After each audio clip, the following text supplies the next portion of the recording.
Hey, welcome to the Michelle Mission, Two Men, One Podcast, every black film ever made. My name is Len, aka the Bat Triple. And as always, I'm joined by my partner. Hey, it's Vincent Williams. Tonight, ladies and gentlemen, we're still in May. We're still in May, and we're still asking Mom, hey, Mom, may I have another one of those bad black movies? And tonight, boy, according to some of you missionaries, we have one of your favorite bad black movies. Yes. Lot of fans of DC Cab. A lot of fans of DC Cab from 1983, starring the unstoppable Mr. T, the equally unstoppable Marsha Warfield, as well as a very young Gary Busey and Bill Maher, and of Barney Miller fame, Max Gale. Who I can't imagine. I would have never imagined there was a feature film where Max Gale led the credits. Right. Your leading man. But here he is in DC Cab, ladies and gentlemen. Vince's selection for tonight's stop on Mother May I. How you doing, Vince? I'm just fine. I am just fine, enjoying the weather and moving through Mother May I. Oh, yes, we're moving rapidly through Mother May I. It's been a fun trip. And as always, our listeners have been along the way with us. I see each and every one of you out there watching us, streaming on YouTube as well as on Facebook. Deborah Battle, Aaron Fry, Robert Monroe Jr., Bree 517. Hello. Good evening. Bree 517 actually says, I must admit, DC Cab was one of my favorites as a kid, and I think it was due to Mr. T. My mom loved the A-Team. Well, I mean, that is just a sentence I didn't think I would ever read. That really? Yes, that a mother loved the A-Team. I thought the A-Team, I always pictured like the A-Team was like 100% like a guy's show, you know? Right. The A-Team was like with George Papard and Mr. T, and they were riding around in vans and solving crimes and busting heads and stuff like that. I just don't see like, mom sitting down. Like my mom, I don't think ever watched an episode of Mr. T. I'm fairly certain never watched an episode of the A-Team. Well, even moms love it when a plan comes together, so I can see that. Anyway, I see what you did there. See what I did there? I see exactly what you did there. We got emails, Vince. Okay. We got a lot of emails. Actually, got a few emails in regards to our show from last week. We got an email from our friend Ariel Johnson of Amalgam. Hey, Ariel. She says, greetings, Vince and Len. Vince, a message from a fellow Baltimorean. Okay. It was 1987, 1988, the year of Cicadas Cometh. I was 4 or 5, and I remember them completely covering the screen door of our house. My sister was a teenager, and she would push on the screen from inside, and they would fly off in the spot she touched and then immediately land back on the screen. That made an indelible mark on my psyche. Biblical indeed. Oh, yeah. Yeah, I was a little bit older than 4 in 1987. This is what I always say. There was a dude at my high school who would eat cicadas for $1. What? If you gave him $1, he would eat a cicada. Are you serious? Len, I am embarrassed by how much money I spent on him. Vincent, no, you didn't. Oh, I skipped lunch some days. So that he would not. So, and I want to say his name so badly, but I'm not going to say his name. But I would take my money and give it to him. Look, I got $7. I need you to eat 7 cicadas. And would he do it? Would he do it? Len, for weeks, for however long the cicadas were there. Are you serious, man? I am dead serious. I think about him every time cicadas come up. I just want to let you know, Vince, there is no statute of limitation on child endangerment. So you may want to be. We were the same age. How am I endangering him? We're the same age. Oh, that's true. That's very true. All right, you get off on a technicality there, because wow. And they're pure protein. They're the food of the future. Joke's on me. They are pure protein. That's true. That's true. Because I've never eaten a cicada, but I did eat for one of my radio shows. I did eat some fried rice and ants before.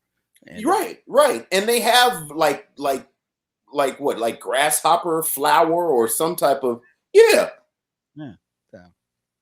But I remember the cicadas were crazy, and apparently they are now in Maryland. Like I said last week, all my Maryland people are talking about. I have a friend who has canceled a Juneteenth gathering because it's so crazy on his back porch. Because of the cicadas. Because of the cicadas. Wow. Okay. I've never seen that bad, but that's insane. Yeah. We got another email. Okay. Hey, and guess who this email is from, Vince? It's from Miss Makiba. Hey, Miss Makiba. There you go. She says, hey, and she says, hey, Len and Vincent. I was so happy to learn that you guys are almost as big a New Edition fan as I am during your review of Master P's masterpiece, I Got the Hookup. We definitely need an episode of y'all sharing concert stories. Have you considered reviewing the Up in Smoke documentary? It would be a great excuse to talk concerts. Mid-email tangent. Oh, you can tell the fans of the show. Attached to this message, you will find my campaign to resume my briefly held position as Len's favorite missionary. I rummaged around the house and found my copy of 1992's Bobby on cassette.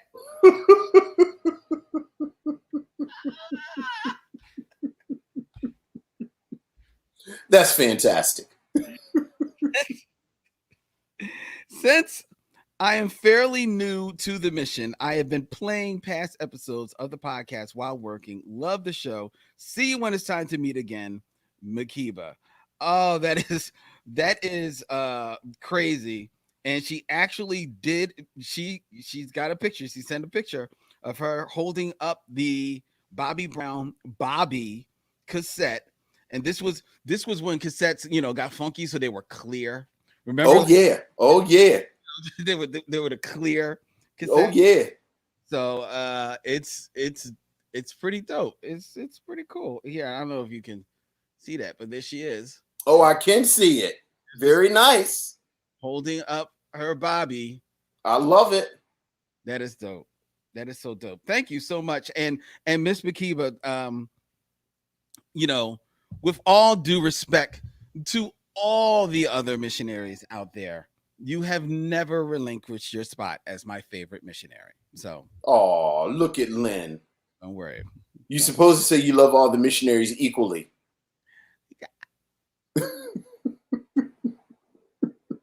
Yes. See, well played. This is why you're their favorite. I didn't even think to say that. No. You know what it is. You got one kid. That's true. That's what it is. I got two kids. Hey, love everybody equally. You're going to split this right down the middle. That's right. That's right. That's very right. That's very right. Sharon Eldridge sits us up and says, I still have my Paula Abdul Forever Your Girl clear cassette. So. All right. Let's hear for clear cassettes. There you go. Look, I remember when I used to um go downtown every payday and go down to Third Street Jazz and buy like about 4 cassettes every payday, dog. It is so funny that you were talking about this. That is hilarious. Camille just asked me 2 days ago, I think. Like I was, regaling her with 90s hip hop stories as usual. And she said, did I know at the time that this was going to be what I thought was the golden age? And I told her, I remember going to, there was a record store in the Stamp Union at the University of Maryland. Mm-hmm. And I had my little job, had my little campusy job. But I remember going every Tuesday, or I forget what day tapes came out back in the 90s. And I remember like standing in front of the new cassettes for like 20 minutes trying to figure out what was I going to buy. Exactly, because you got to be judicious with your money. Because I didn't have any money. Right, that's right. But it was like every week, it was like 3 bangers came out. It was like, I just can't afford to buy this. You know what it was? Questlove just posted on Instagram. It's the 30th anniversary of De La Soul is Dead. Oh. De La Soul's second album. And Questlove was talking about how that year was crazy with and he was like, Cypress Hill came out and Public Enemy came out and of course Low End Theory. That's the Low End Theory year. Mm-hmm. And he was talking about how crazy it was that year. And I remember that year. Like I remember I only have enough money for 1 cassette. And I don't know if this was the year it came out off the top of my head, but I remember when the Pharcyde's first album came out. Okay. And remember the Pharcyde, here we go. We're in music. We're going to get out the music pocket in a second, y'all. Remember the Pharcyde's first single was Your Mama. Mm-hmm. Because they were on the Brand New Heavies hip hop album. Right. And then they released Your Mama, and I remember I liked Your Mama, but I was like, it's all right. It's all right. It was all right. Yeah, and I did kind of like a catchy, like gimmicky type of song. It was catchy and it was gimmicky, and I didn't buy it when it came out. Mm-hmm. Mm-hmm. So then, however many weeks later, when they released Passing Me By, with just that early Dilla, and I was like, yo, and I went back. And the cassette, they were gone because, they would return the cassettes. And I remember driving all through Virginia on like a Wednesday, trying to hunt down a Passing Me By. What is the name of that? It's like something ride to the Far Side. Whatever the Far Side album was, like their debut. I drove around all day through Virginia, going to record store to record store, trying to find the cassette because I didn't get it the week it came out, and then it was just not around. So yeah, I remember the cassette days. I remember, and I don't know what day or whatever, but my most memorable visit to Third Street Jazz, went there during the lunch break, and I went to go, shop for some cassettes, and I picked up like a couple of cassettes, like whatever. And I was heading to the counter, and I saw the full album of Pete Rock and CL Smooth. Their first album. I dropped everything, grabbed that one cassette, and said, "Oh, now I'm going to go and treat myself." Went to an outside cart, bought me a cheeseburger hoagie and some fries, sat down outside my job, and I listened to that cassette on repeat for the rest of the day. Fell in love with that joint. Oh my God. And I'm one of those people to this day. I couldn't tell you a CL Smooth lyric to save my life. That man was on some other, I don't know what he was saying half the time, but it just sounded so funky over Pete Rock's horns. Oh my God. It was beautiful. One of my favorite hip hop moments, dog. Yeah. Oh yeah. Oh yeah. So that was Mecca and the Soul Brother.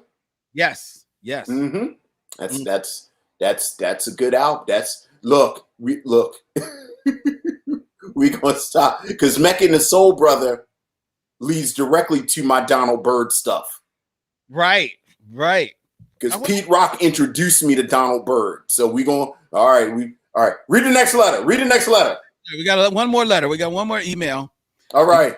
This email was actually sent to us by our social media director, Toya. She forwarded it to us off of Instagram, and it's from Pumpkin Hudson. Hey, Pumpkin Hudson. I came across your podcast in the middle of the night. Let me set the scene.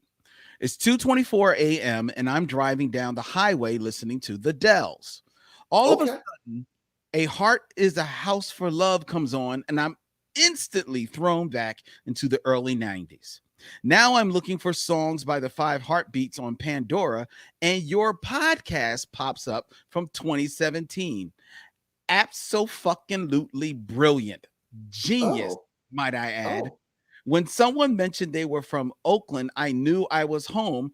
I'm also from deep East Oakland. Anywho, I'm going to continue to show my support because I got nothing but love for y'all. Oh, thank you.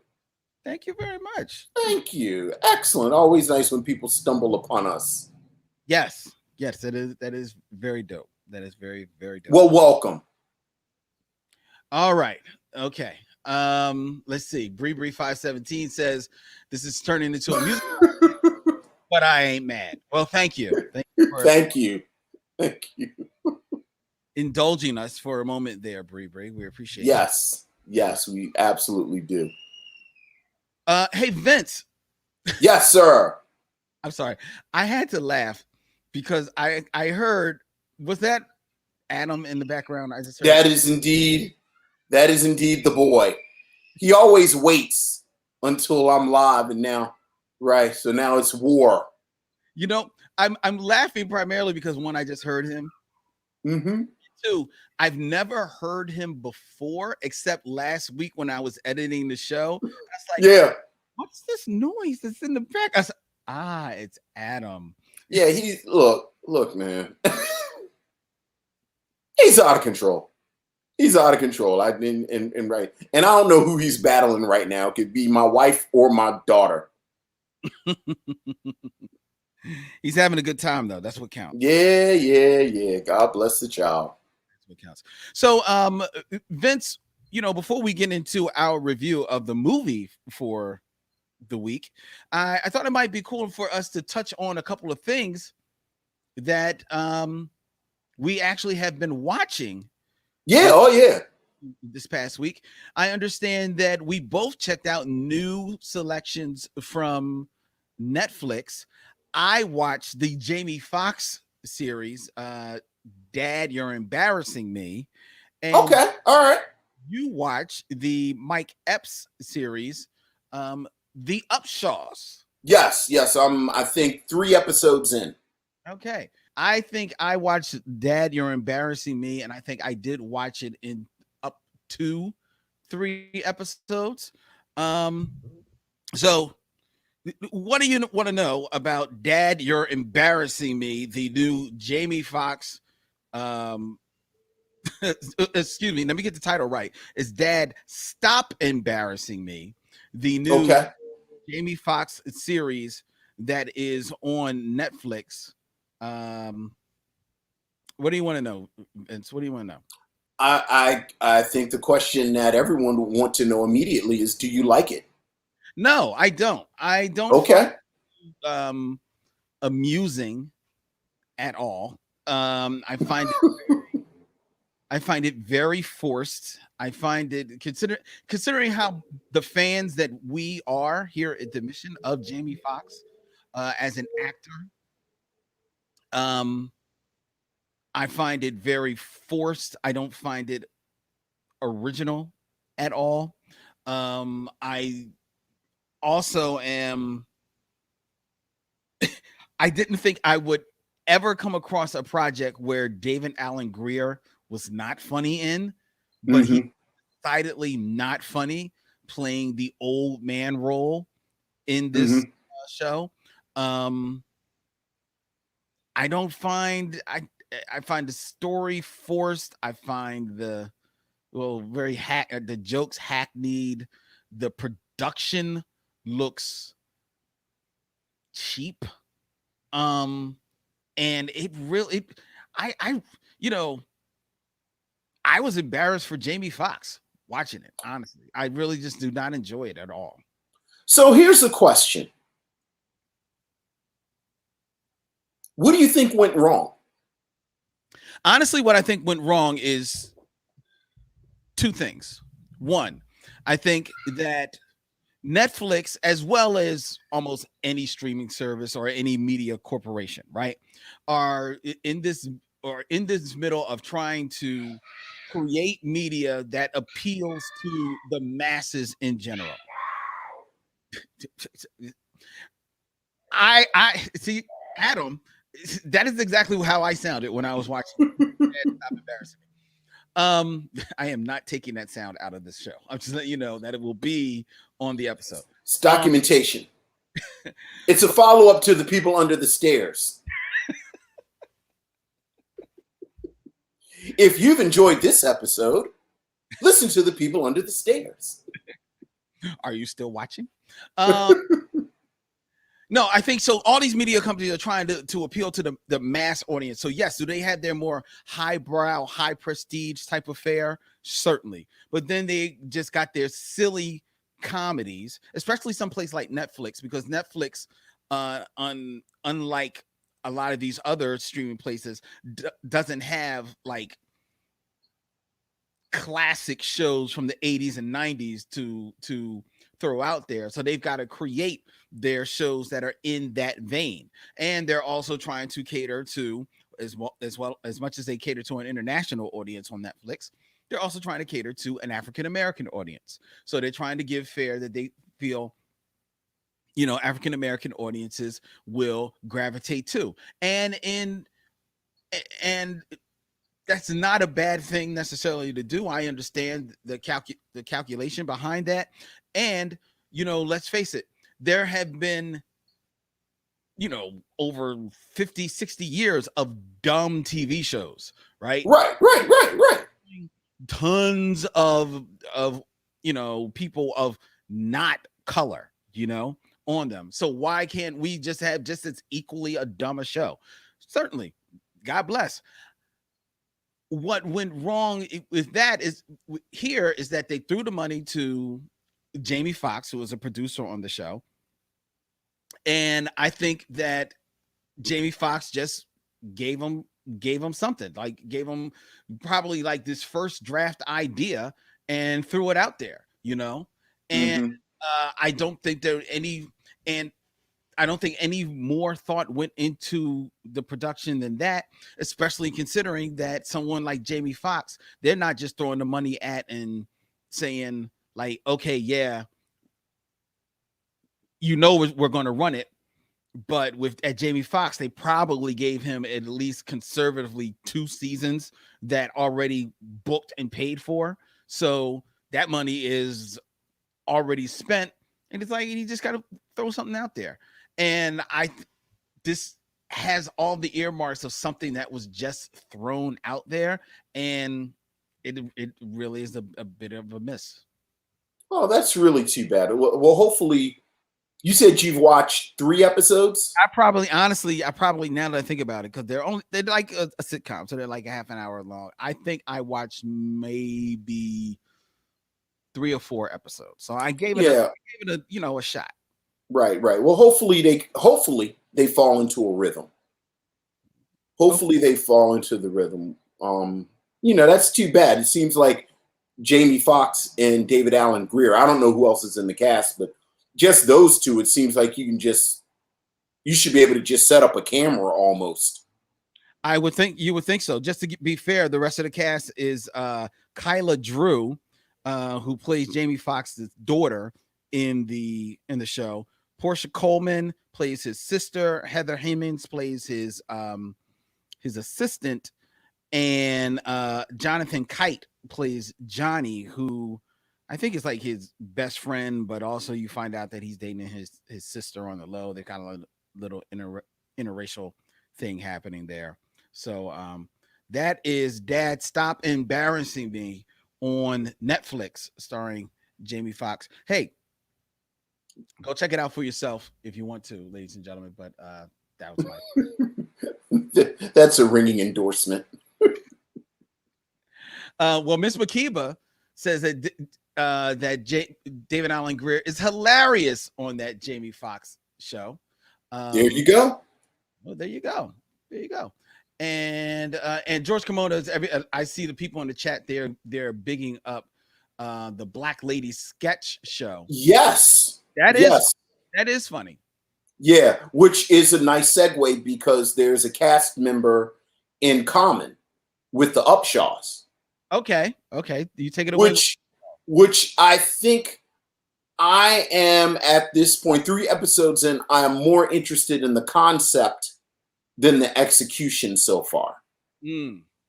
Like this concept of this working class Black family and this lead character played by Mike Epps, who's not pristine. Like he's made some mistakes. They have 4 children.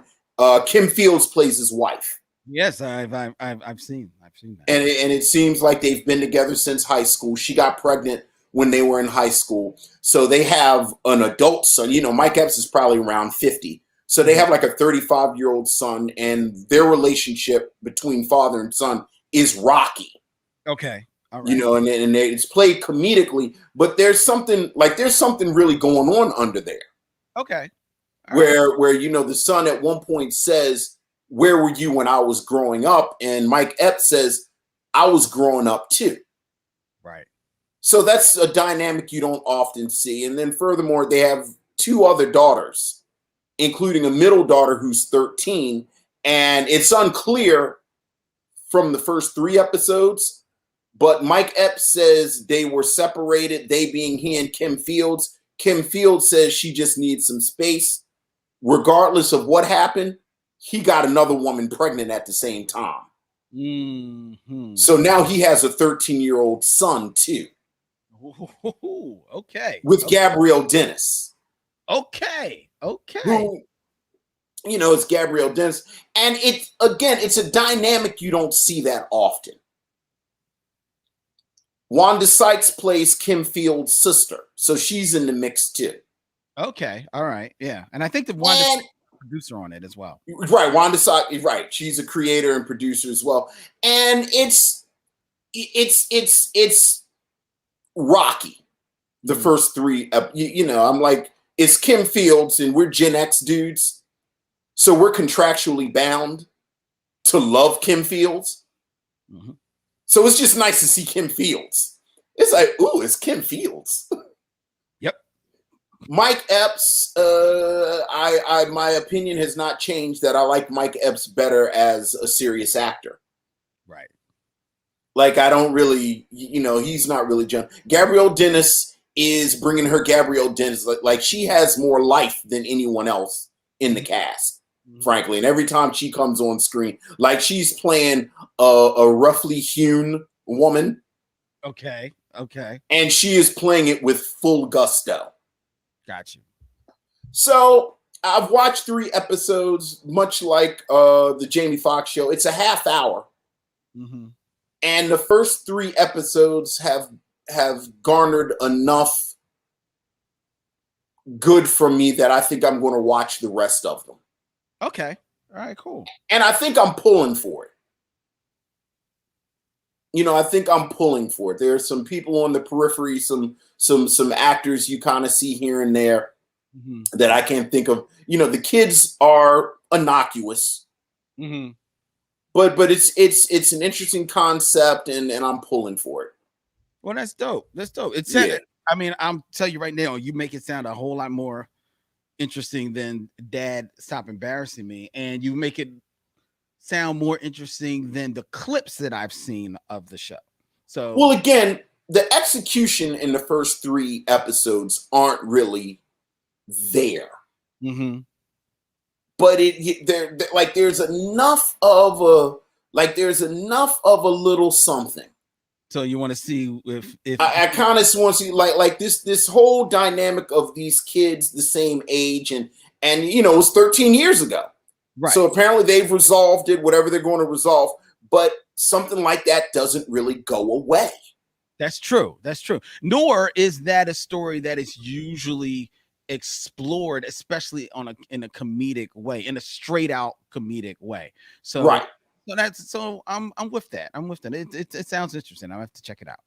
I mean, right. Now there is one show Yes. this week that both of us have tried out, and yes, that's on Amazon Prime. Yes, would be Barry Jenkins' The Underground Railroad. The Underground Railroad from Academy Award winner Barry Jenkins, based on the Pulitzer Prize winning novel by Colson Whitehead, starring Thuso Mbutu. I said it wrong, and I was practicing it. Thuso Mbeto. That's it. Thuso Mbeto and Aaron Pierre. Debuted on Friday. Well, the first debuted on Friday. It's 10 episodes, and it is it. And while it does speak of slavery, it does speak of the Underground Railroad. It is a alternate reality type of show in where the Underground Railroad of slavery times is actually an underground railroad. You've watched the first couple of episodes. I've only actually watched the first episode of this series. So you'll have more to say about it. I will say that this is a series that, I think it's a little bit has a little bit of a bad luck against it, that is coming out at this time where this great conversation ongoing about the Black trauma being used as a vehicle for entertainment. So to have a show that centers around the Underground Railroad, that centers around slavery, and is unsparing in its depictions of the time of what Black people had to endure during slavery. It is unsparing. It is unflinching in its depiction of that. That's a huge hurdle for this show to leap over. I think only the pedigree of Barry Jenkins, and to his credit, a lot of the thoughtful interviews that he did about the show beforehand and promoting the show lend an air of authenticity to and thoughtfulness to his story that, at least for me, got me to turn on that first episode. And in doing so, it's rough. It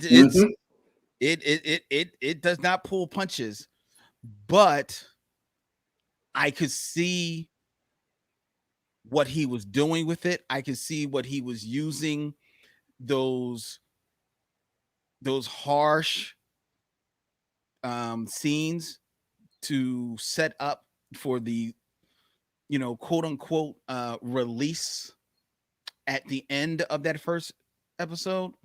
That there's a run to freedom that is just almost heart, just brought tears to my eyes, that happened near the end of the first episode. And I found myself being on board. And not for nothing, Thuso Mbeto and Aaron Pryor are mesmerizing. They are absolutely mesmerizing. You cannot take your eyes off the two of them. They're the work that they are doing in moments where it's not even focused on them is stellar, stellar acting. Um, I just thought it was just and it's a beautiful film. It's fucking gorgeous. I just found myself just like, it worked. It worked for me. Well, Colson Whitehead might be my favorite living author. Mm. Like, I love Colson Whitehead, even though he really did try me with Underground Railroad. So much so that I haven't read, like, I didn't read the novel that came out last year about the boys in the foster home because of these conversations. And I don't think you can overemphasize how tough that first episode is. It's a tough episode. And to your point, I think Barry Jenkins very thoughtfully talked about honoring our ancestors and what they had to deal with. So you had to depict it that way. And also it shows you the stakes. Exactly. But I will say, if you can get through that first episode as someone who's 2 episodes ahead and kind of knows the story, it is glorious. Yeah. It is absolutely glorious. You and I have talked about Barry Jenkins damn near since the beginning of this podcast. And he, like, Barry, it is absolutely breathtaking how beautiful this series is. And much like you, Thuso Mbidu is a revelation. Right? She really is. And watching her evolve, watching her character Cora just evolve as the series goes on. I'm 3 episodes in. It's 10 episodes, and you kind of, like I said, I don't know how much they'll change the story, but you see her blossoming. And something else that I've really come to admire about Barry Jenkins personally, I don't know if anyone depicts Black women on film like Barry Jenkins. Okay. Like, Black women are actually angelic. We talked about this with If Beale Street Could Talk. And to a certain extent, even Medicine for Melancholy. You know, the way he frames Black women as just, you know, sacred. And you see it in this series. So that I don't like this. I don't like no Black suffering and all, but this just overwhelms you with the quality of the product, frankly. Right. So I'm a big fan so far. Just going to the chat real quick. Miss Makiba says that if we're creating alternative realities and the best we get is slavery with actual trains, to which Sharon Eldridge say that again, I have no desire to watch. However,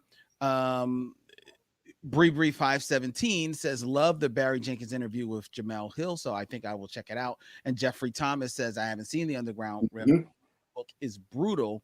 Watching has to be hard. And all of you are right. Yeah. All of you are right. I don't fault anyone for giving this a pass. And it's funny, I was talking to my wife. I don't know if Wendy's going to watch it. Oh, so she didn't watch it with you? She's not watching. No, she didn't watch it. Well, I knew the first episode was going to be crazy. Okay. Like, I knew before they escaped it was going to be crazy. And I didn't know how long they were going to stretch that part out. But it really is. It is amazing. This is amazing work.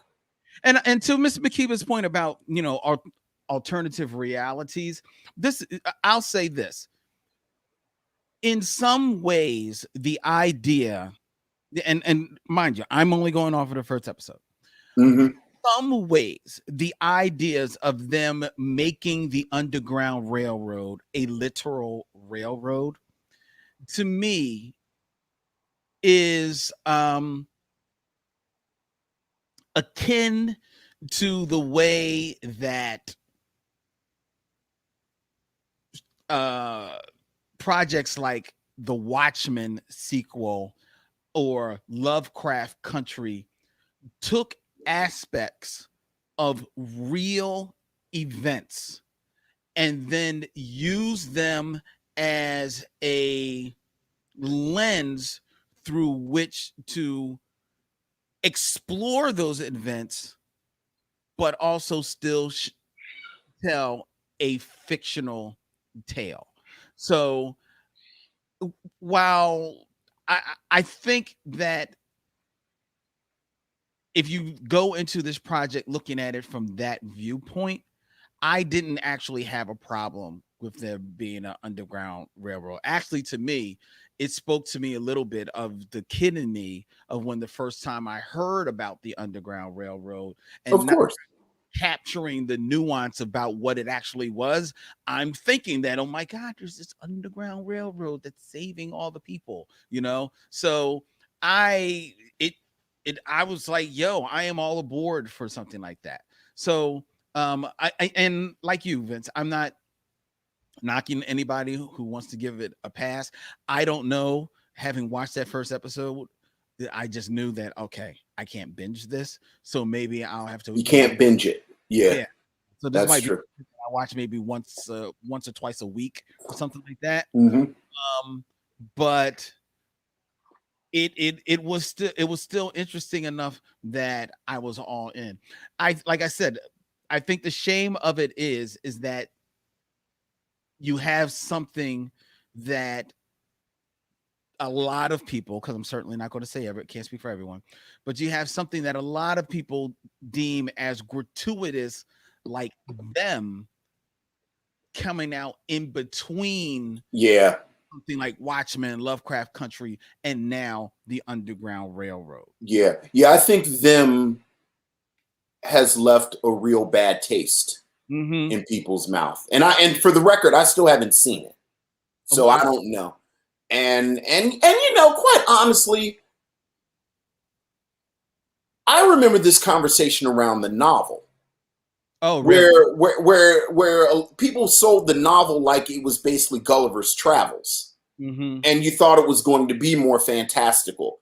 And what I've been saying since the novel came out is I was told it was going to be magic realism, and it's not enough magic, and it's too much realism. And and that was the other thing I was going to say about, you know, how the book is brutal. The book can be one thing, but then the adaptation can be something totally different, even if it still tries to honor its source material. I'm thinking about when we watch Z for Zachariah, which if you read the breakdown of the book, is nothing like what the movie is. It's certainly nowhere near as meditative as the movie is. I think the same thing is true about it just left me. There were liberties that were taken with Lovecraft Country as well. So I mean, they do it all the time. Clockers, if you just want to stick with stuff we've talked about, Clockers is different than a Richard Price novel. The Color Purple is different than the novel. Right. So, you know, they do it all the time. Yeah. So don't let that don't let that dissuade. Oh, I know where I was going to go.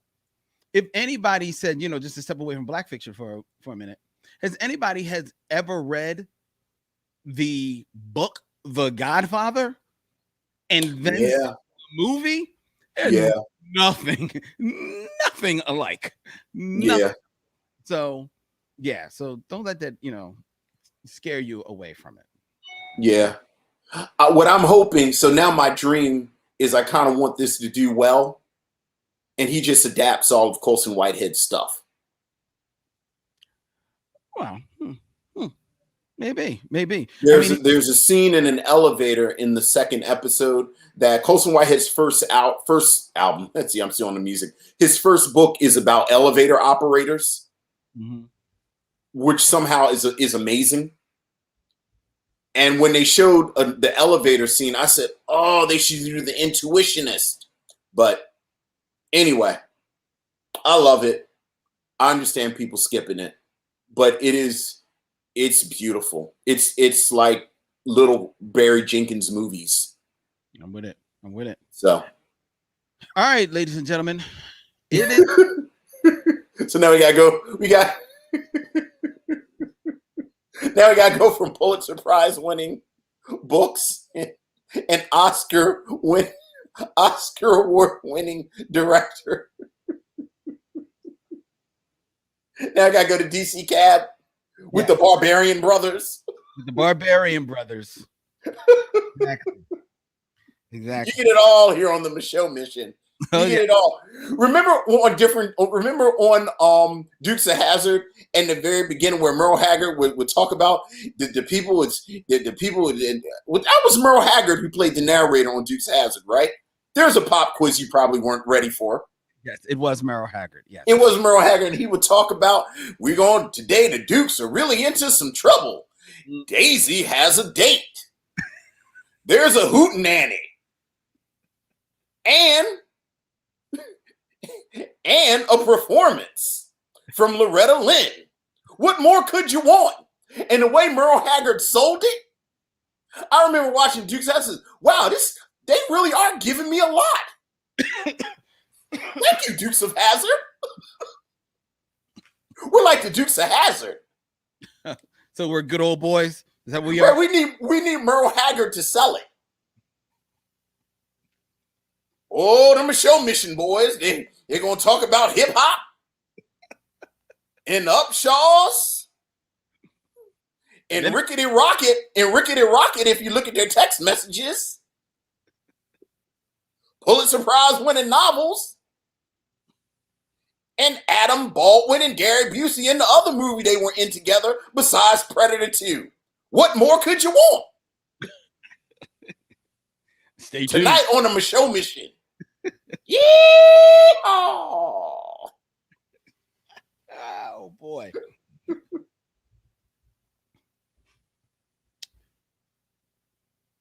Okay, we can go now. I'm just gonna let that live. That's gonna be our segue. Insert ad here. Oh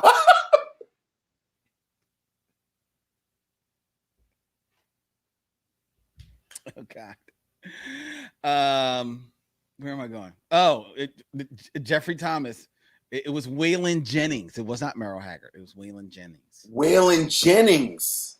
Yes, Waylon Jennings. I mixed up my outlaw country dudes. Sharon Eldridge says she was stuffing grapes in my cheeks and talking to myself in the mirror like Boss Hogg. Wow. All right. Wow. Okay. We hit a Dukes of Hazzard vein. We have. All right. Let's get into our review of DC Cab. But first, it's time for trailer talk. All right. Vince. Yes. Can I tell you that I have been waiting all day for trailer talk?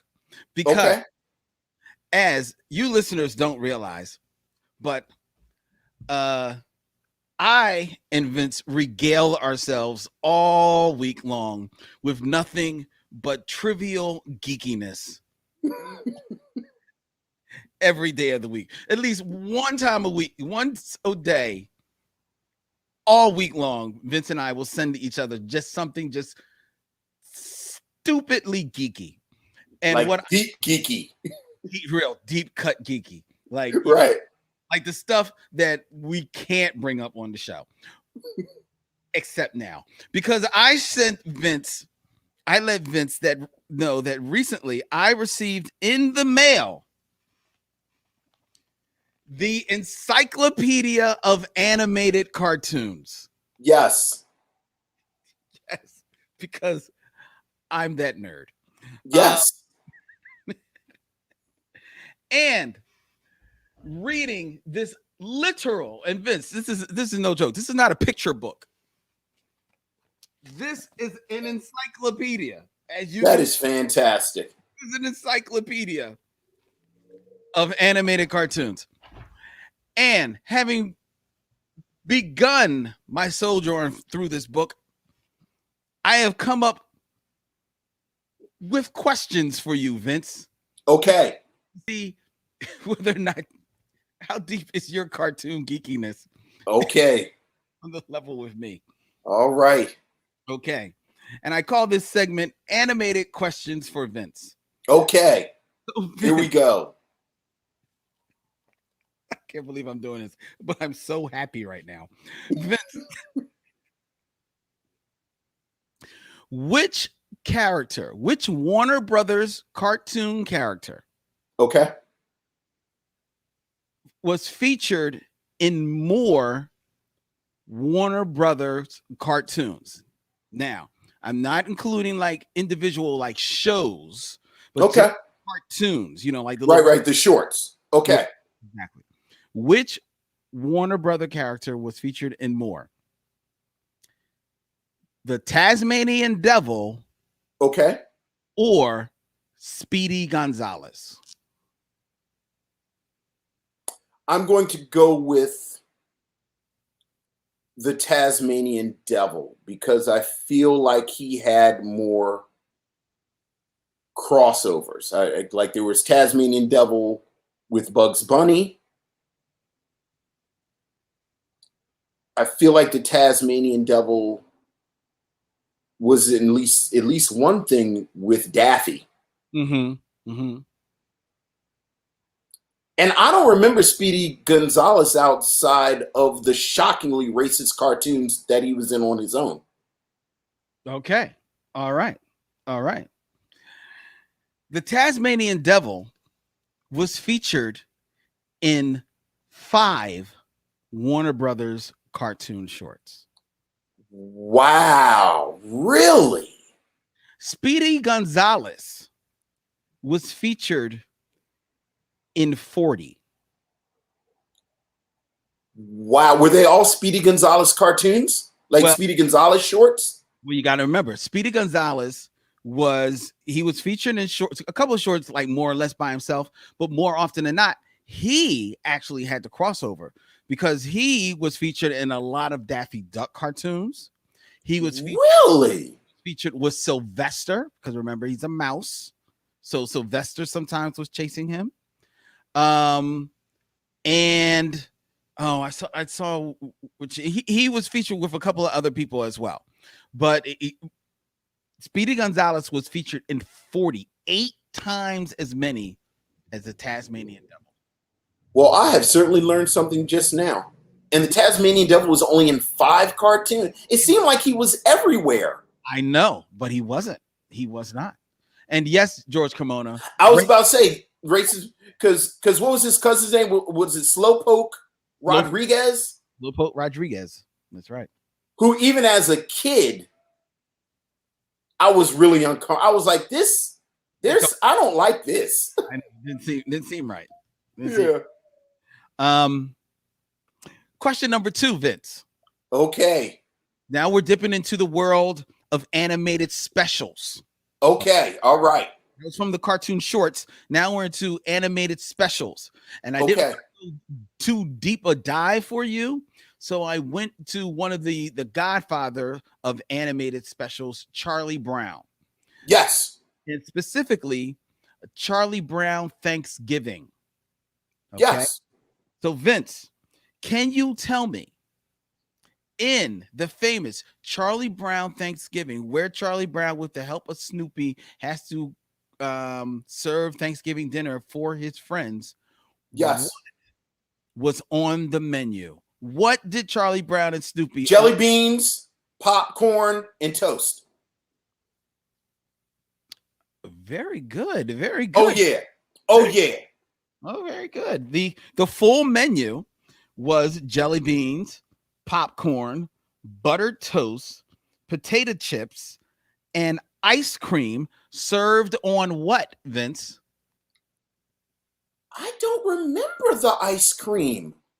I just remember Snoopy putting the plates together and giving them the I didn't even remember the potato chips. Well, that's fine. That's fine. But where was dinner served?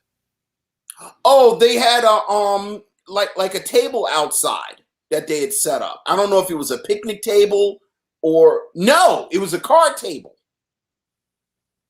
It was a ping pong table. Ping pong table. And as we all know, Franklin sat on the side by himself. No, he didn't. Yeah, if you look at the still, it's like Peppermint Patty and Marcy sitting on one side with Snoopy, and I think Charlie Brown's at the head of the table, and Franklin is sitting on the side of the table by himself. No, he's not. He is Look not. it up. Look it up. I'm looking it up now because we're in trailer talk. That's not true. That is not true. Hold on. Now I got to look it up. Charlie Brown Thanksgiving. Yeah, y'all not in a rush for DC Cab, are you? Here we go. Charlie Brown Thanksgiving. Look at the picture. I got to pull up the images first. Oh wow. Uh-huh. Oh wow. Did somebody oh my goodness. Oh my goodness. This is not right. This is not, this is the exact type of thing like black millennials find. This is whoa. This is not cool. This is not cool, Vince. Vince, why is my man? Okay, I'm gonna share this picture with the missionaries in just a moment. Give me a moment, missionaries. It takes a minute to do these things. You gotta do these things. Oh my God, I don't believe you, Vincent. I don't believe you showed. I don't believe you. I don't believe that. All right, hold up, missionaries. Here it comes. Because Vince had receipts. I can't. He had receipts. Here we go. Vince, is your window open? Like, what's going on at your house? It's a lot going on over here. It's motorcycles. Look at Franklin. Look at Franklin, ladies and gentlemen.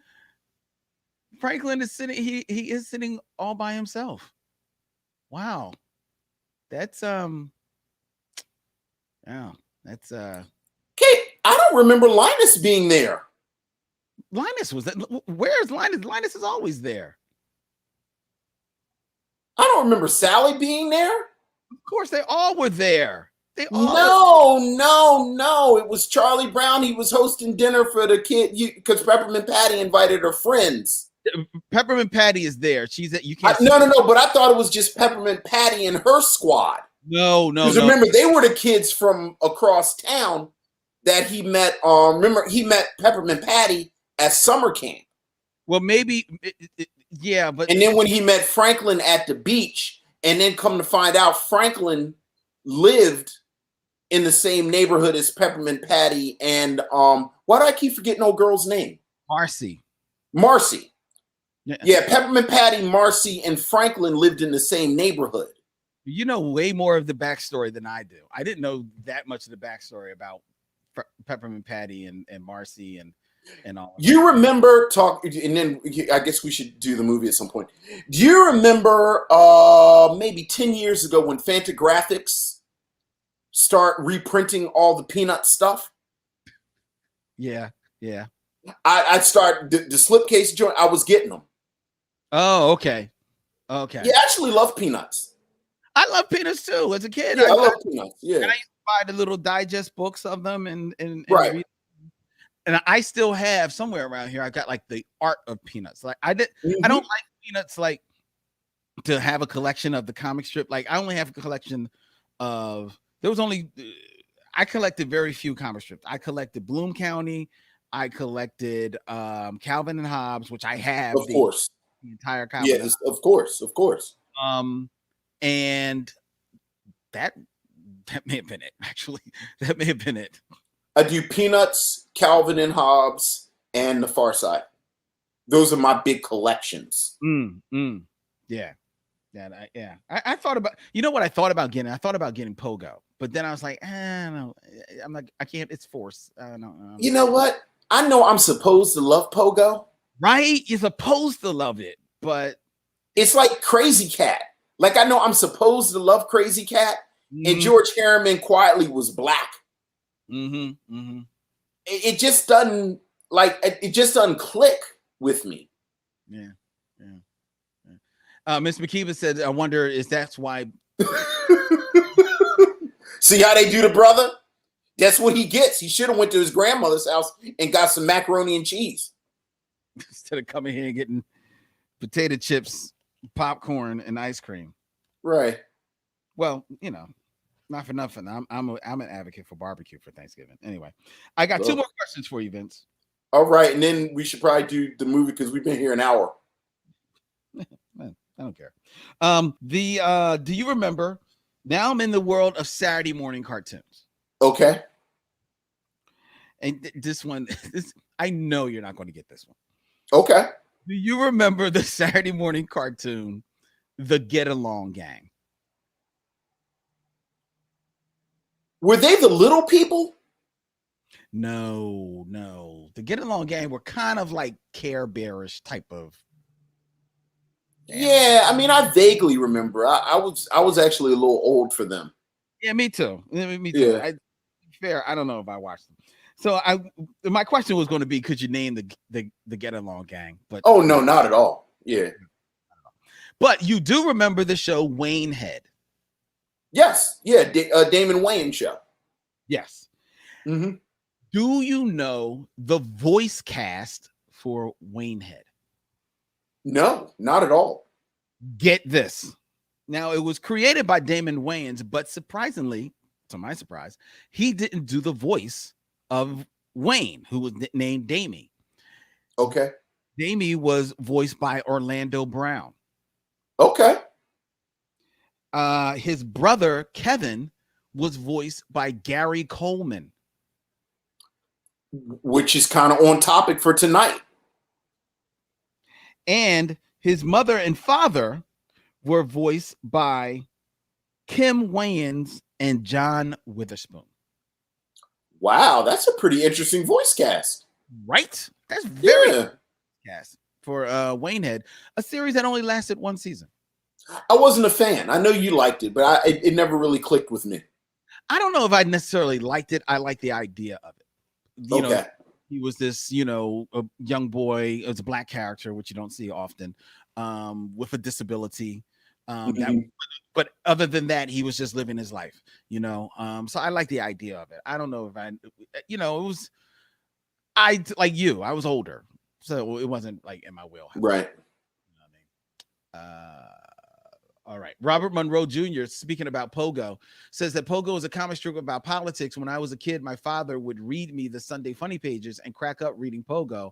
I didn't think it was funny, and he told me I was too young. Yeah. People love Pogo. People love Pogo. I mean, a legitimate cartoon classic. And Monica Brooks, hey, Monica, says that my son learned how to read with Calvin and Hobbes and the Boondocks. My daughter, That's good stuff to learn how to read. I turned my daughter into a huge fan of Calvin and Hobbes when she was growing up, and she is actually the person who one Christmas gifted me with the slipcase, the entire collection of Calvin and Hobbes. Now, Monica probably knows this because she put them together. You know the connection between the Boondocks and Calvin and Hobbes? Wait a minute. I'm going to try and guess because I don't know it. So I'm going to try and guess the connection between Calvin and Hobbes and the Boondocks. Calvin and Hobbes was about, Huey. You're thinking way too hard, so you're never going to get it. I won't get it. What is it? So remember the last Calvin and Hobbes was they came out on a snowy morning. Yes. And they talked about it was a blank slate. And Calvin grabs his sled and tells Hobbes, let's go have an adventure. Yes. Which is the perfect way to end Calvin and Hobbes. Yes. The first Boondocks comic strip, Huey is face down in the snow. And I don't know if Riley is asking him or another character is asking him what happened. And he says, I don't know, but this crazy white boy with a sled and a stuffed tiger just ran over me. And that's how the Boondocks cartoon started. Oh my God. That is incredible. That is so dope. That is so dope. I never knew that. That is so dope. Ah, that's great. That's great. That's great. So now it's cartoon talk. Again, where's Waylon Jennings? To sell it. I don't know. Oh, you get all that and lots more tonight with the Michaud boys.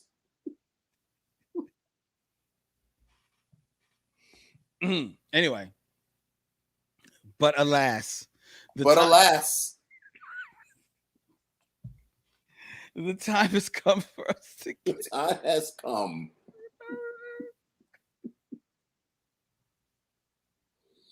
The time has come. Come on, let's go. All right. Hold on. So let me get this set up. Let's go here. And let's go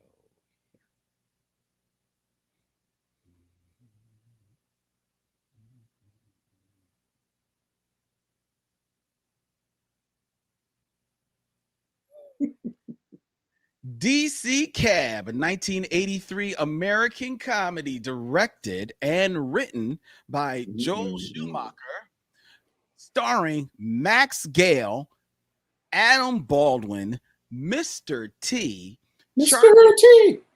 Charlie Barnett, Gary Busey, Marshall Warfield, Bill Maher, and Whitman Mayo. Naive and good-natured young man Albert Hockenberry arrives in Washington, D.C. with plans to work for his late father's army buddy, Harold, owner of the rundown District of Columbia Cab Company, a.k.a. DC Cab. And hilarity ensues in Vince's selection for Mother. May I have another one of those bad black movies? Vincent, what you got to say about DC Cab? Well, anyone who has seen DC Cab, I think, knows I was really sort of juking the stats, as they would say on The Wire, if we're talking about bad black movies. I, first and foremost, don't know if I would call DC Cab bad as much as I would call it just sort of harmless fluff. This is the type of movie they churned out all throughout the late 70s and early to mid 80s, where there's barely a plot. There's barely a plot. It's all just an excuse to take a cast of characters and throw them together and see what happens. And as far as cast of characters go, this is a cast that is one that is surprisingly famous. Like you said, Bill Maher's in here. Paul Rodriguez is in here. I've always been a fan of Adam Baldwin. This is an early Adam Baldwin flick. You mentioned is it Max Leal? I just lost his name. Max Gale, who's on Barney Miller. Just sort of there. I have to say, Gary Busey is full Gary Busey in this film, and he probably entertained me more than was warranted by the material. Mm-hmm. But Gary Busey, like, I don't know if he was coked out throughout this film, but I don't know if he was coked out. Like, he's out of control the whole movie, and it's kind of funny. And like I said, whether you're talking about Police Academy or closer to what we talk about, Car Wash, or like My Beloved Cannonball Run, there were always movies like this where you kind of throw people together. So, there's that. Is it a black movie? Hey, fool, be patient. Is it a black movie? No. Although I have to say, there are more black talking points in this film than I remembered. Mm-hmm. Always love seeing Whitman Mayo. Like, I just love Sanford and Son alumni. So it was nice to just see Whitman Mayo. You mentioned her before. Big fan of Marsha Warfield. Yes. Big fan of Marsha Warfield. So anytime Marsha Warfield shows up, and I like young Marsha Warfield. I'm about to say, this is young Marsha Warfield. There's not a lot of Marsha Warfield before Night Court. Mm-hmm. So it was nice to see her. Charles Barnett, quietly, if I were really trying to sell this movie as a Michelle Mission movie, I would have used Charles Barnett because he's in this film a surprising amount. Well, yeah. Like, I forgot how much he is one of the real plot drivers, and Charles Barnett is a bit of a legend among comedy nerds, like a legend and a cautionary tale. He was this huge comedian who had made this big splash. He used to perform famously at Washington Square at NYU. I think I may have seen him when I was a kid. Like, I feel like my family went to New York, and I remember there being a black guy during street performance and mesmerized the crowd.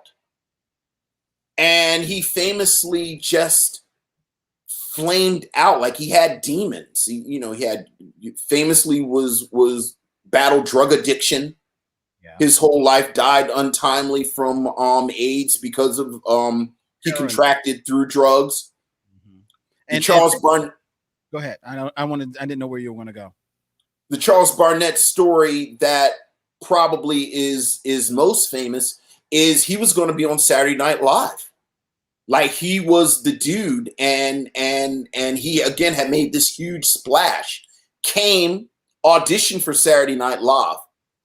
Murdered the audition, like they wanted him. Called him back for another, I guess, performance. And I don't know if I've heard different things over the years. He never showed up. He had trouble reading. Again, he was always battling his drug addiction, but he didn't show up. So they went with their second choice.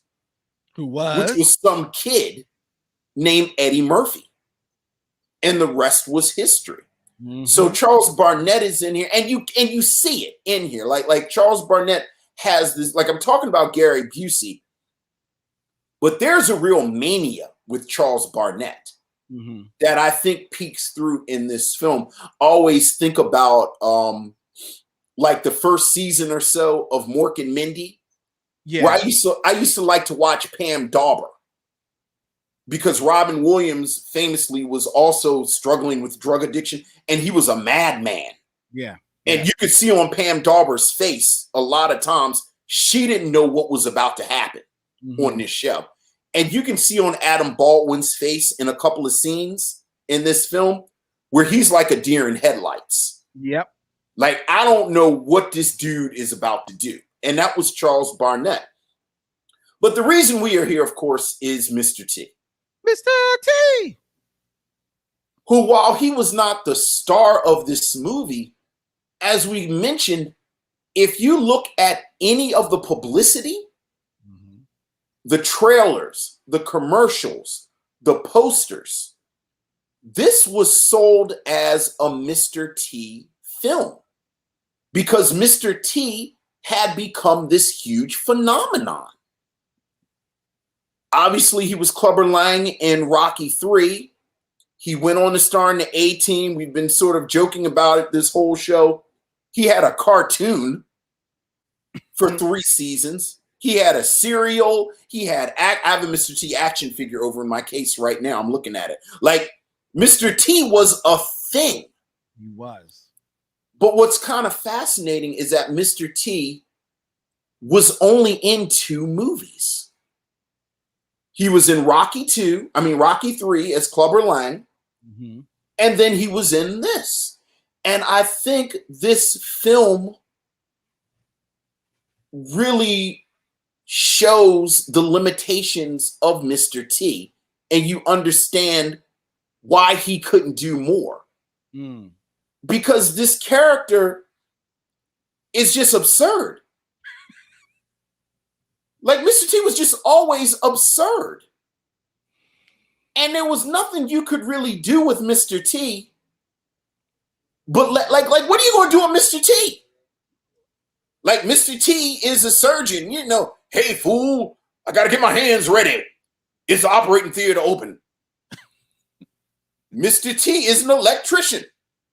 Hey, fool, go ahead and turn the lights off so I can work on this light switch. Mr. T teaches 6th grade math. Hey, fool, what's the Pythagorean theorem? Write it down now. That's 6th grade math? I mean, yeah. Oh, not flunked again. But I think he is sort of indicative of this moment where you had these Black characters. Mm-hmm. We were just talking about Gary Coleman during trailer talk, and Gary Coleman was another one like this. I actually wanted to do a Gary Coleman film, but he's another one that I think only had one feature film. Did he have a because feature? Yeah, it was some. I think it's the one. It's like the kid who he was. It's the one where he was winning all the bets, like he was calling the horses. Oh, I think I remember that. Okay, but the rest of his films were TV films. Right? Yeah, I know he had a lot of TV films. Because you can't do anything with these people. Like they've turned. There are these caricatures. There are these sort of living cartoon characters. Mm-hmm. And you can only do so much with them. And it's this really interesting moment to me, mm-hmm. where you have a series of them, whether you're talking about Mr. T, whether you're talking about, you know, Gary Coleman as, how did I just forget Gary Coleman's name on Different Strokes? Oh, he was, oh, Jesus, what was his name? Talking about Emmanuel Lewis on Webster. Arnold. And this film is a perfect example because in a film where everyone is very slightly drawn, Mr. T is perhaps the thinnest character, but he's also the one they want to try and stick plot points on, and they just aren't there. And it's, you know, is it a terrible movie? You know, like I said, it's harmless. I enjoyed Gary Busey. Okay. The Barbarian Brothers were a thing. They were twin weightlifters. Irene Care's in it for like 30 seconds. Yeah. You kind of think she's going to play more of a plot point, but she doesn't really. So, you know, it's DC Cab. Yeah. Well, here we go. DC Cab. I took notes. Where's my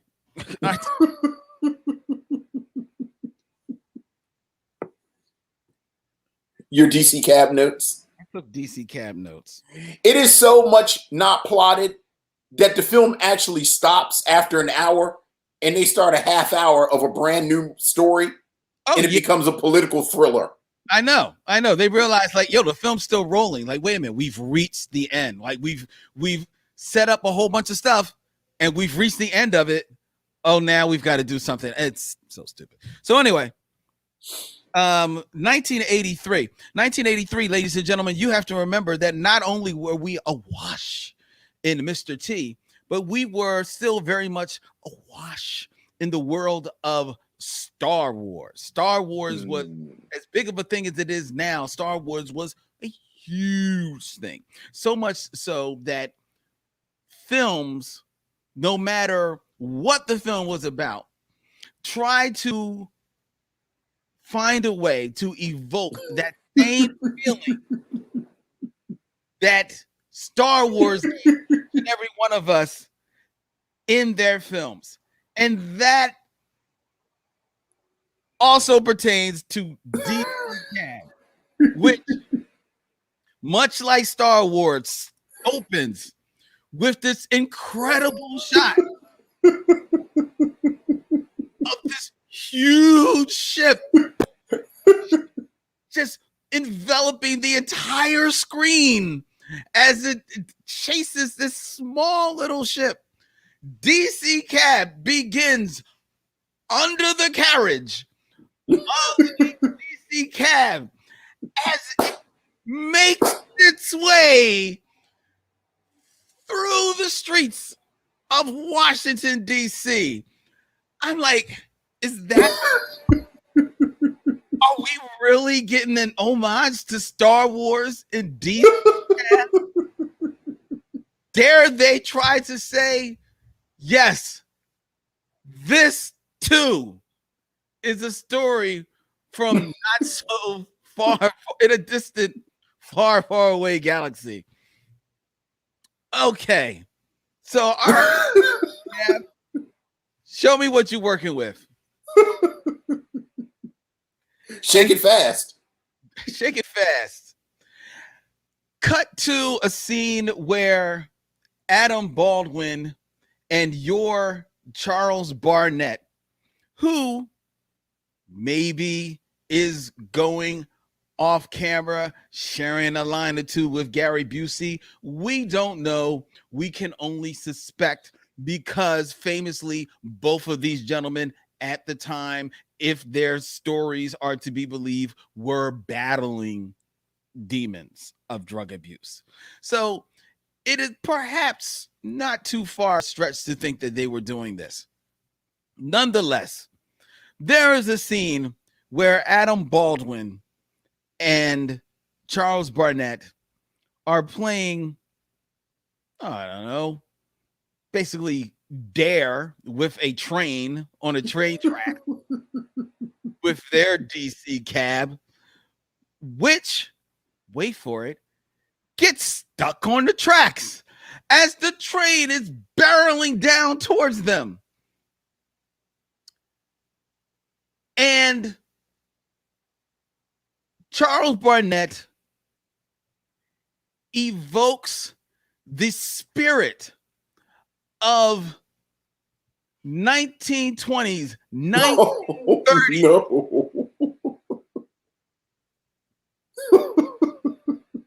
black comedies as his eyes extend from his head in the wake of the train barreling down towards them. DC Cab, are you giving me an homage to old Hollywood? Are you showing me, are you trying to show that Charles Barnett's character Tyrone has been taken over by the spirit of old Hollywood in this moment? Okay, DC Cab, maybe there's something here. Cut to another scene with Charles Barnett and the aforementioned Adam Baldwin pulling up to a stop, a corner in their cab, where a man in a ski mask who has already robbed Marshall Warfield not once, not twice, but 3 times on camera, jumps into their car with a gun and proceeds to try to rob them, holding a gun at them. It is at this point, and maybe I'm confusing it with the point that was before the train, I don't know. It's all a blur. But it is at this point that Charles Barnett, I seem to remember, staring down the barrel of a gun, screams, "I don't want to go to nigger heaven." Yes. That is when he says it. And at that point, I realized fully what DC Cab was working with. And it was not with homages No. old Hollywood, black Hollywood. It was not trying to evoke the spirit of Star Wars. Homage and evoke, those real fancy words you're using. No, yes. DC Cab was just a dumb movie. Yes. And at that point, my head, which was resting on the other side of the couch, looked at me and said, "I told you so." And I went back and just watched the rest of this dumb film. until the moment where you realize that in order for them to find some kidnapped children and a kidnapped Adam Baldwin, you don't need to know why. They just have to do this. They have to find a Bruce Lee movie. And they go to a drive-in where Charles Barnett, again at the scene of the crime, announces that it's a Bruce Lee movie.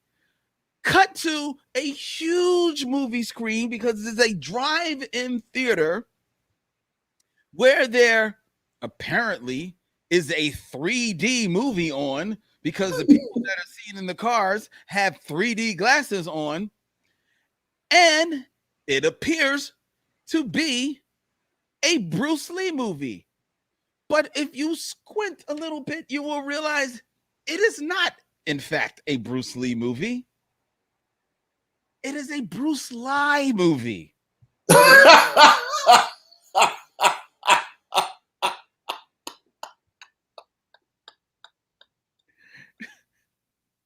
We have gone on too many tangents. You're not going to pull me in to all the fake Bruce Lee movies that came out. You're trolling me because you know I love those movies. You know I love all those movies. So I said to myself, DC Cab, are you telling me, Len, we knew we were lying to you all the time? This is just what it is. I said, you silly little cab, you. Maybe that was subtle character, a subtle character detail that Adam Baldwin's character, remember, was from the deep south and had moved to the big city. So maybe he wasn't sophisticated enough to understand that that wasn't actually a Bruce Lee movie. It was actually a Bruce Lee movie. It was a Bruce Lee movie. And you're showing your urban privilege right now. I like my read of it better. I like also, they couldn't get the rights. They couldn't get the rights to an actual Bruce Lee movie.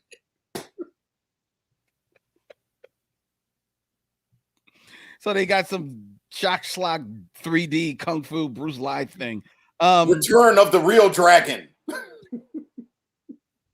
Remember, and it would say Bruce, and Bruce would be real big, and then it'd say Lie, and Lie would be real little. Real little. Sometimes Bruce would be above the credits, and Lie would be real little. Right. Bottom of the credits. That's right. Ghost of the Dragon. Remember, it was all the Dragon movies. All of them. It was all Resurrection of the Dragon. Yes, that's right. Remember? Exit the dragon, enter the tiger. It was like yes. Because how many of those movies started with the now stock footage of the Bruce Lee funeral? That was every one of these freaking movies. And it was Bruce Lee L-I. It was Bruce like Lee. There was an L-E-Y. I don't remember that one. There was Bruce. Remember, it was like Bruce Yee. I remember that. I remember Bruce. Remember, like Bruce Yee. Yeah, it was a. Go ahead. Again, you're not gonna pull me in. Oh my goodness. Anyway, yeah. So this was just really just a mess of a film. Like I said, you already know what you're hitting for, ladies and gentlemen. When the fourth build of Barney Miller is the lead actor in your film, you know that this is not Hollywood pedigree that we are dealing with here. You know, there's no knock on Marshall Warfield and Bill Maher being in this film. The two of them are two hungry comedians at this time, so they're just like, hey, we got an opportunity to get our SAG cards. We're going to do this film. Paul Rodriguez too. I'd lump him in with them. True. Now, Paul Rodriguez probably was the bigger name of the three at the time. Interesting. And but he's doing his thing, and to with all due respect, Marshall Warfield and Bill Maher were 10 times the comedian that Paul Rodriguez ever was. So yes. So Paul Rodriguez was definitely someone who just was nothing but tropes and stereotypes in his comedy, and he's filled with them in this film. So you can't knock them. You're right. This is a young Marshall Warfield, probably doing the most serious work in the film. Asked to actually show some kind of type of range in the film a little bit, and God bless her, she's doing whatever. She's doing cool. Bill Maher, I don't believe him as a DJ, but who cares? He's doing whatever.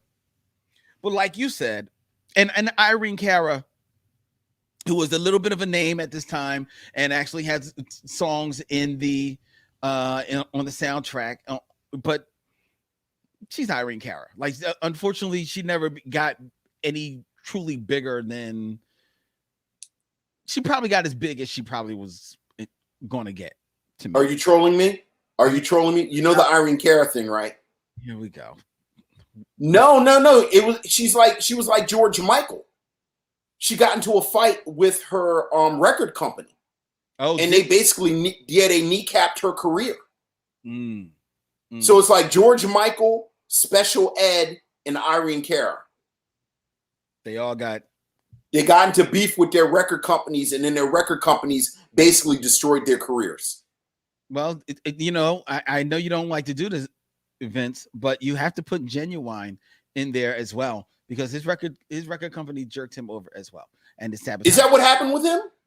Yes, he got into it. Well, maybe he signed a bad deal, but it kind of messed him up, and it took him off the shelf for more than a few years. Yes, I did not know that. I did not know that was. I mean, it does seem weird that he didn't follow up that massive hit Pony with something else. He had a few hits. He had a few hits after Pony, but leave Genuine alone. All right. He's still cashing Quiet Storm checks, so leave him alone. No doubt. But go ahead. But like you said, we are here for Mr. T. That's what we're here for. And you're right. Unfortunately, here's the problem with the Mr. T in this film. One, Mr. T himself, just as the way that he promoted himself, because while he was in two films, this is the guy who was a bouncer, ladies and gentlemen. He wasn't like the guy who was trying to be an actor, and he wasn't even like this artist. He was just the guy who had a very unique look, was a bouncer bodyguard, got a break, and then he tried to turn that into something. And he got his break via Rocky, but then also via wrestling, where he kind of like locked on to Hulk Hogan at the time. And because of that, he had to pretty much, I'm not saying he didn't necessarily live by this, because I don't know how the man lived, but he had to sell the story of Hulk Hogan at that time, which was, say your prayers, be good to kid, be good kids. Drink your milk, listen to your mama and your daddy, do your homework. Exactly. So like this big superhuman sized figure, but had to be like this super guy, right? Like do no wrong. And where it like Hulk Hogan in the world of wrestling, in the wrestling ring, Mr. T himself became this character. And whether or not anyone was willing to do it, like you said, 1983 is at the height of T-ness. Everything is Mr. T. But so far, you're going to be able to push him, especially in something like DC Cab, where Joel Schumacher, who is a name now, wasn't a name then. It's a very low rent thing. They are happy just to get Mr. T. They're happy to have him on as a part of their project. So whatever we want to do, Mr. T, you want to do, you can do it. So they're not going to try and stretch his characterization at all, because Quiet is kept in the story of how he has a niece who is like gets the car, is bedazzled by this, this pimp drug dealer, quasi pimp drug dealer who rides around in a Rolls Royce with two white accountants. I don't know if they were bodyguards. They look like accountants, like with him, that everybody seems to stand around his car. They're not talking to him. They just seem to stand around the car. Like, I was trying to figure out, when did he deal drugs? because he's not doing anything. He's right. Just it's like your work ethic as a drug dealer is really not where it should be. He's not. You better hope Marlo don't want this corner. He doesn't have a line in the movie. He just so actually, which is actually kind of weird because on the surface, and this is like, little hidden racism. On the surface, he really is just a well-dressed black man in a nice car with two white guys carrying his briefcase. He technically should be what we aspire to. We don't see him dealing drugs. It's only because Mr. T, who is running around in cut off shirts, mad jewelry, and a mohawk, he tells us this guy is a pimp and a drug dealer. So we're feathered earrings. And feathered earrings. We're meant to believe that this guy is a pimp and drug dealer. He's not. We don't see him doing drugs. We don't see him selling drugs. We don't see him with loose women at all. We don't see that at all. You said loose women like an old grandfather. All right. Well, you don't see him with like any like prostitutes or anything like that. He says he's not with prostitutes. He's not like, bitch better have my money or anything like that. He's just a dude who looks nice in a suit. So you know what? You just made DC Cab infinitely more interesting because now I'm thinking, is Mr. T hallucinating the whole time? Maybe.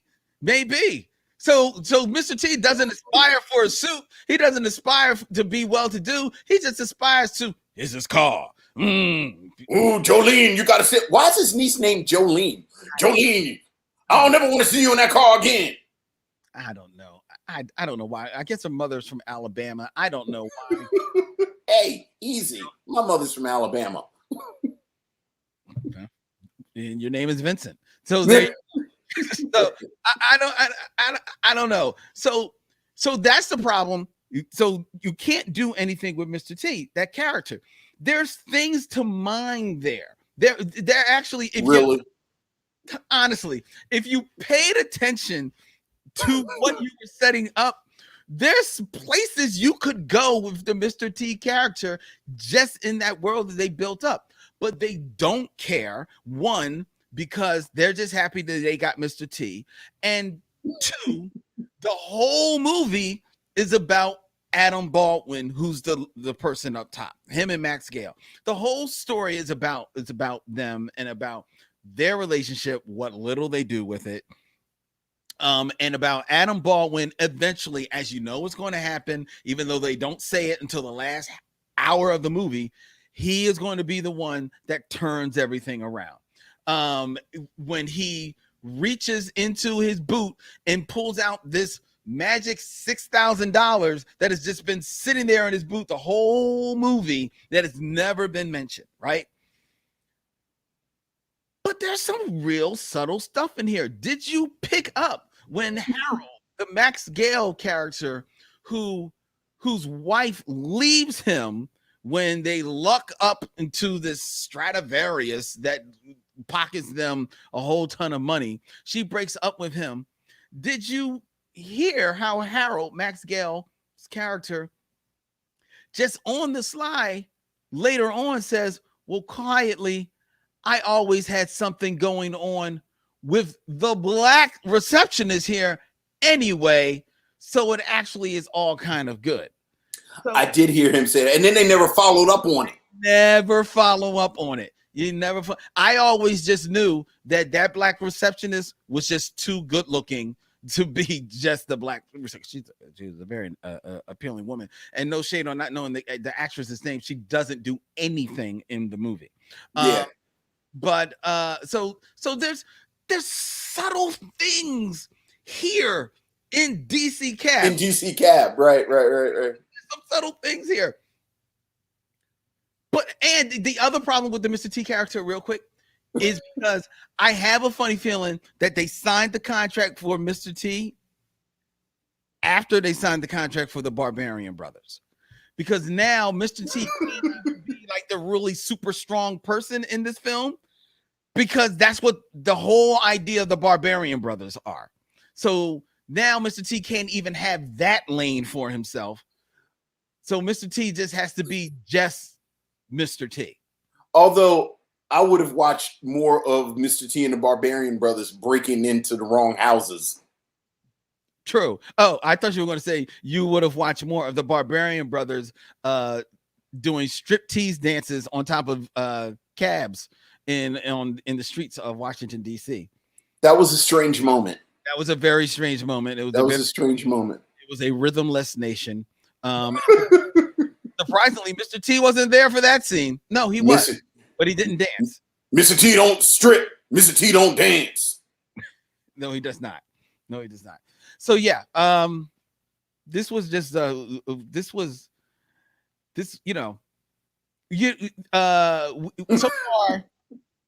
far in May we have watched. What did we start off? We started with Joanna Man, which was a waste of an opportunity for Miguel Nunez. Yes. And then we watched I Got the Hookup, which was a waste of film by Master P, though I see, he's just trying to make his mark in movies. And now, we've watched DC Cab, which was a waste of time.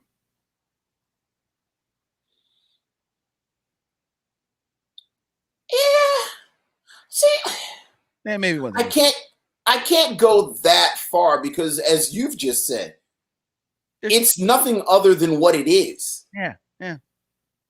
And I do think that there was this pocket in the early 80s, and we were fortunate to be in the demographic where they really churned out these movies for like 12 and 13-year-olds. Yeah. And I think if you're 12, it's on, you're 12. You're right. And you're right. You're absolutely right. It's not a waste of time. And Sharon Eldred says, I got to disagree, Len. I have seen so much worse and so much dumber. And you're absolutely right. It's not the dumbest movie I've ever seen. It's not the worst movie that I've ever seen. No. First of all, as long as rapping exists, there will never be a film. That's your one. That's it. That's your one right there. That's it. So yes, there is worse and dumber, and I've seen it. So no, this was not a waste of time. And admittedly, no, I'll take that. I'll strike that. It was not a waste of time. It just is what it is. And there you go. Would you recommend people watch DC Cab, Vince? No, not at all. Not at all. I would not recommend this film at all. Although, again, there's not a lot of Charles Barnett on film. I mean, on film. Well, see, yeah, that's true. And the Charles Barnett that I always go to is this. And remember, he was on Miami Vice for but he flamed out with that. I know. There's footage of him performing. And then there's this, and then like I said, he was on those episodes of Miami Vice that year. And I've always been interested in Charles Barnett. And I forgot he was in this. But no, it's no reason to recommend DC Cab. George Carmona wants to know, Vince, do you pity the fools that do watch? I do pity the fool. I pity the fool that watch DC Cab. You could be watching Rocket 3. Rocket 3, Lynn, I think you make a good point about how they sanded off his edges to make it more palatable for the children's. Because in Rocket 3, he said some things to Adrian that was really out of pocket. Hey, girl. What did he say? Remember, he said, hey, girl, why don't you come over here and show you what a real man can do? I was like, whoa. Clubber Lang? That is highly inappropriate. See, but you know what? But that was the whole Mr. T thing. He was such a villain in Rocky 3 that everything else had to be a pullback. Him with Hulk Hogan, him and DC Cab. Everything had to be a pullback because he didn't. But see, He was making good points in Rocky 3 all up until he got all sexual assaulty. Hey, fool, why don't you give me a chance? I'm hungry like you were. Yeah, well, I need a shot. I deserve a shot. And then remember, Paulie told him, Paulie said, you don't get a shot. You don't get it. Because Paulie always seemed like he had just too much to drink. Yeah, well, that was. You don't get a shot. There's no shot for you. And hey, you give me a shot. And then, but he made good points. Like not Paulie. It was because Paulie's his brother-in-law, Mickey. Mickey was trying to protect him. Right. He's an animal, Rock. Right. Which you shouldn't have been calling a black man that, but you saw his point. Yes. Like Clubber Lang beat his ass. He did beat his ass. Well, Rocky couldn't fight. And then Apollo taught him basically how to be a black man. Right. Remember, because Apollo taught him how to like quietly, I'm making a case for Rocky 3 on the Michelle mission. The racial politics of Rocky 3 are fascinating. Because remember, Apollo told him you don't move your feet enough. And then he did the little shuffle. And then they were running on the beach because Rocky was slow, as white men are. But then Apollo taught him how to be black. And then he could run. And then he ran faster than Apollo Creed. Then they had no more need for Apollo Creed. So they went and found an uber white man and killed Apollo Creed in Rocky 4.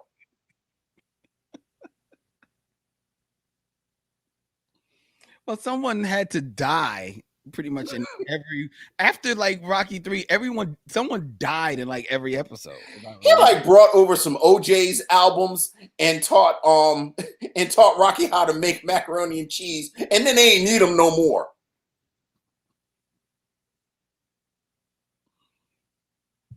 All right. I can't believe our review of DC Cab is 2 hours long. It is time.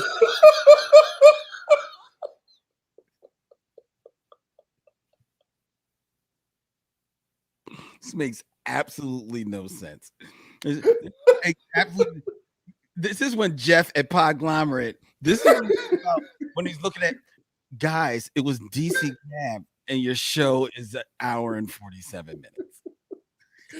The Moonlight episode was 1 hour and 10 minutes. Academy Award winning Moonlight. With 1 hour and 10 minutes. DC Cab. I blame you. Me. I blame you.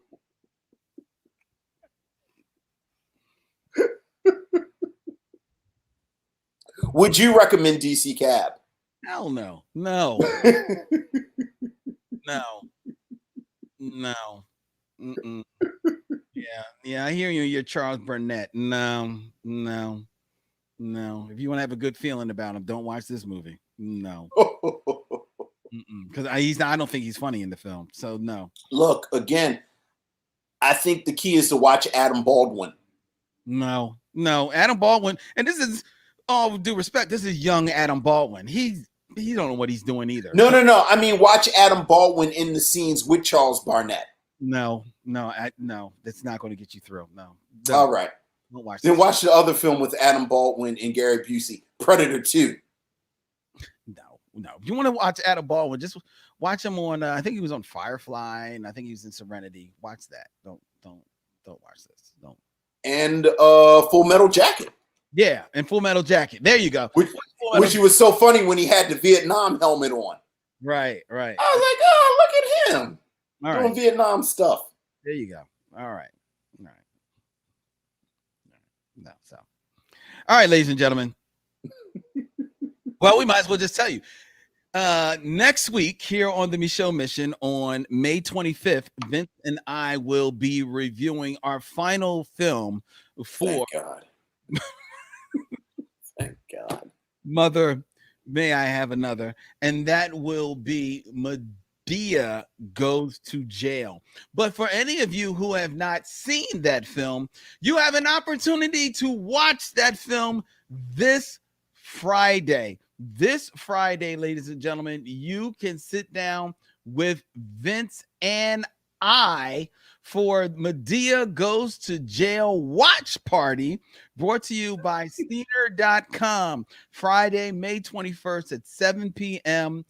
The show mission will be streaming Medea Goes to Jail in a theater room on Scener.com. The link is up on all of our social medias, so you can go and find it, tune in and watch with us. And for all of our fans that are out there overseas, we specifically chose Scener.com because you can be overseas and still join us to watch it.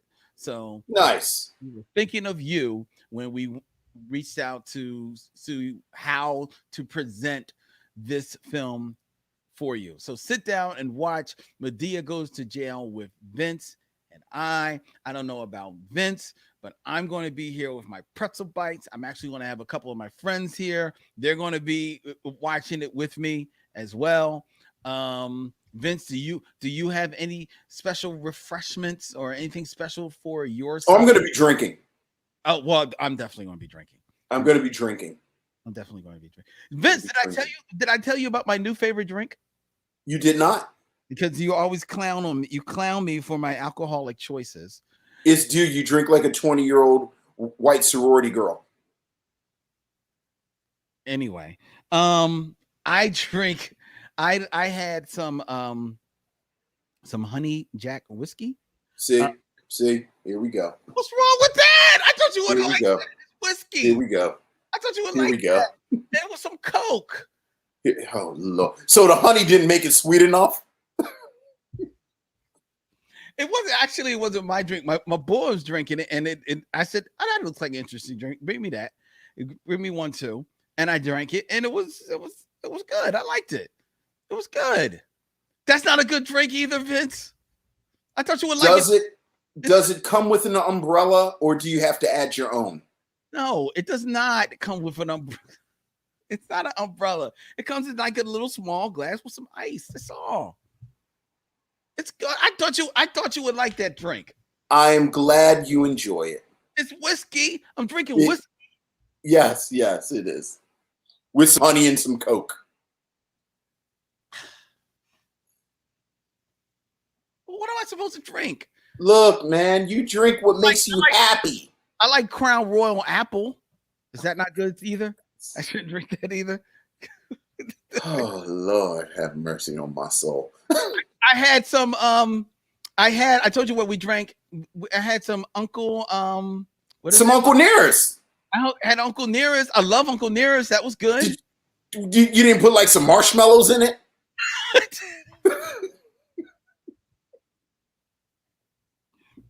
No, we were drinking it straight. That was good. How do you go from that to honey whiskey with Coke? Well, the honey whiskey with Coke, I was out. So we were watching a draft. So we were just having drinks. So I had that. And the Uncle Nearest, Daryl Charles, the comedian. Yes. Brought it for the Guinness show. And and we shared it. And I was like, oh, this is banging. So now I have a bottle of Uncle Nearest here on my shelf. That's probably what I'll be drinking, but I'll just have it mixed with a glass. Well, that's all I had it with a glass. I didn't mix anything with the Uncle Nearest. I just drank it straight. So okay. Is that fine? Yes. All right. But you drink what makes you happy. Shut up, Vince. Sharon Eldridge wants to know, can I recommend a good place to find pretzel bites?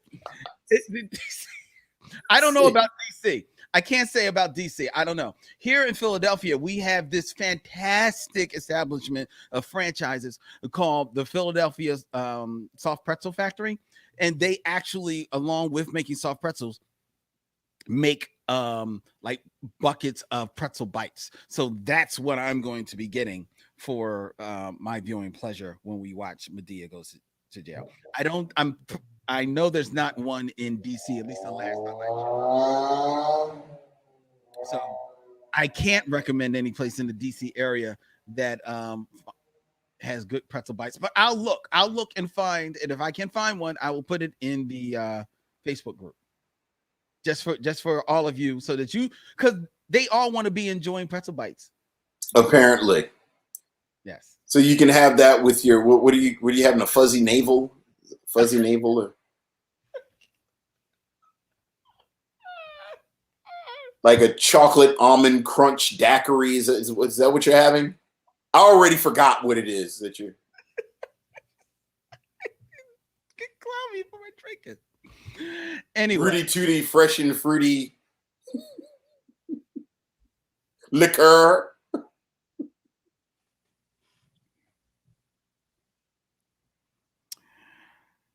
All right.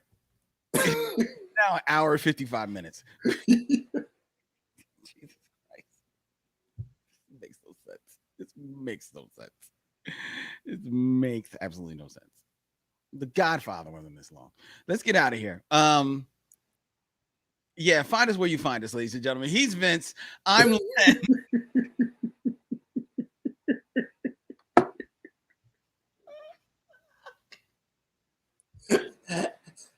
I can see Jeff now.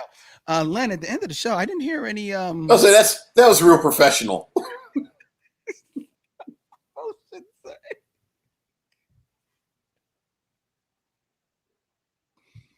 All right. A dirty martinis. I see. I think it was Bree 517. I've never. Oh, that's a good drink right there. That's a martini. Martinis are delicious. What are you talking about? You would clown a martini. Isn't that like a? No.